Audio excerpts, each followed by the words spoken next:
Então, esse posto, esse revendedor, ele vai obter ali a licença para ele funcionar, e aí ele vira para mim e pergunta: e aí, Agleib, agora? Bandero ou no bandero? Bom dia, eu estou aqui com o Carlos Bispo, abastecendo no seu posto, e o trocadilho é bom, né? Porque eu estou realmente no seu posto de combustível, que é do Carlos Bispo, e eu queria primeiramente agradecer, Carlos, por você me receber nesse momento e poder compartilhar com a gente, quem está aqui no nosso canal, porque é muito importante a gente ter um conteúdo de valor e falar com um especialista. Então, eu estou abastecendo aí agora no seu posto. E eu queria, para quem não conhece, para quem não sabe quem é o Carlos Bispo, que você começasse se apresentando. Vamos lá? Legal. Bom, primeiramente, agradeço pelo convite, né, de participar desse quadro que é importante, realmente, para todos os revendedores. Agradeço também por considerar especialista. Na verdade, por alguma experiência que eu já adquiri algum tempo atrás, que eu venho acumulando, eu consigo hoje traduzir isso de uma maneira que possa, inclusive, ajudar os revendedores. Bom, quem não me conhece, eu sou o Carlos Bispo, né, do SPG, como a gente fala, porque é o seu posto de gasolina. E, por sua vez, eu já venho atuando no mercado aí há pelo menos uns 12 anos. E já acumulei nesse período experiências como revendedor, como um consultor, e de um tempo para cá eu tenho buscado ajudar revendedores com todas aquelas experiências que eu passei no passado, boas e ruins, e venho distribuindo alguns conteúdos e que, de certa forma, acho que tem ajudado muitos revendedores. Então, com esse propósito, eu espero aqui, né, com a experiência que eu pude adquirir, que não é tanto assim como a gente vê várias pessoas aí que já estão no campo de batalha, mas na medida do possível, sim, eu sempre tento contribuir aí com informações que sejam úteis e que possa alavancar aí, basicamente, resultado da revenda, porque assim, o meu foco maior hoje é acompanhar essa dificuldade que o revendedor tem em melhorar os seus resultados e, por sua vez, por falta, às vezes, de informação, falta de incentivo, né, eles acabam se mantendo nessa linha. Então, aqui o meu propósito hoje no Portal Seu Posto de Gasolina é exatamente isso. Tentar recuperar dignidade, tentar recuperar resultados. Quando eu falo resultados, são vários, não é só financeiro, mas resultados como equipe, como vocês aí no Posto Nota Mil vem trabalhando também. E assim tentar compartilhar de alguma forma. Então, fiz uma introdução aqui e fico à disposição para que você precisar nesse momento. Muito legal. Eu acho que é bem interessante, porque é o seguinte, a gente está o tempo todo abastecendo. Só que quando chega no final do mês, o revendedor, às vezes, ele dá uma olhada e fala assim, cara, que decisão eu tenho que tomar? E por que eu vou tomar essa decisão ou não? Se a gente entende a revenda, desde 1979, os postos eram próprios, né? Então, a gente tinha postos que eram próprios das distribuidoras e elas não poderiam operar. E aí vem a figura do revendedor para que ele faça a operação e a gente não tenha a verticalização. Só que quando esses postos que a gente começa a ter novas autorizações ocorrendo para a construção de novos postos, a gente entra uma nova figura, que são os postos que não são da própria distribuidora, mas são postos que são construídos, né, pelo revendedor e, consequentemente, ele pode dizer que bandeira ter ou se ter uma bandeira ou não. E essa é uma pergunta que eu sempre escuto e eu vou começar com ela, com você aqui, que eu acho importante a gente falar isso. Nesse posto que a gente começou, que a gente foi lá e construiu, por exemplo, eu te falei que hoje eu vou estar indo olhar um posto, né? Então, para ver como que está a obra desse posto. Então, esse posto, esse revendedor, ele vai obter ali a licença para ele funcionar e aí ele vira para mim e pergunta, e aí, Agleib, agora? Bandero ou no bandero? O que eu quero te perguntar eu sei que para tudo há benefícios, né? Vantagens e desvantagens. E aí eu queria saber o que você pode falar aí para quem está aqui com a gente, Quais são Legal. as vantagens? Esse posto que eu sou proprietária do terreno, que eu obtive autorização ambiental, vou entrar no ramo agora. Quais são as vantagens de ter um posto bandeirado ou de ter uma bandeira branca ali? Diz aí pra gente. Legal. Essa é uma dúvida muito comum, né, e de certa forma eu tenho respondido muito, tá? Principalmente em alguns determinados momentos em que os revendedores que hoje já são bandeirados têm algum tipo de dificuldade de entender a realidade, de cumprir os seus contratos. Mas antes de entrar nesse detalhe, eu preciso responder o seu questionamento, que é a base de tudo.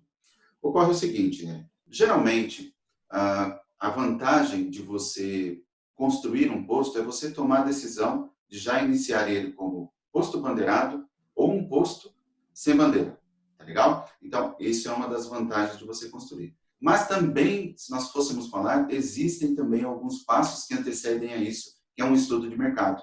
Então, antes de eu chegar nessa condição, tá, de falar o seguinte, por exemplo, a Gleide, estou aqui com a licença. O que eu faço agora? Bandeiro ou não bandeiro? Primeira Então, resposta, então, seria: vamos fazer um estudo de mercado para verificar como que está o mercado e como que seria a operação do posto. exatamente. Porque um dos erros que tem, é o seguinte, a pessoa às vezes tem um terreno que recebeu de herança, ou ela conseguiu enxergar que aquele posto vale a pena, mas na viabilidade dela, né? Não numa viabilidade de estudo de mercado. Então ela pega e fala assim, vou construir um posto. Só que de repente ela fala assim, não, escuto muito dizer que posto bandeirado não é bom. Aí ela vai lá e abre como posto bandeira branca. Chega no meio do caminho, ela não fez um estudo de mercado, e ela está localizada, de repente, num público diferenciado, onde a exigência é ainda, por questão de uma história antiga, por postos com bandeira. Né? De repente, um público um pouco diferenciado, exigente. Então, vai tudo da experiência daquela região que ele está propriamente dito. Então, é muito importante você fazer um estudo antes, para depois localizar o terreno. Então, é mais ou menos assim. Antes, você estuda o mercado para depois adquirir o terreno.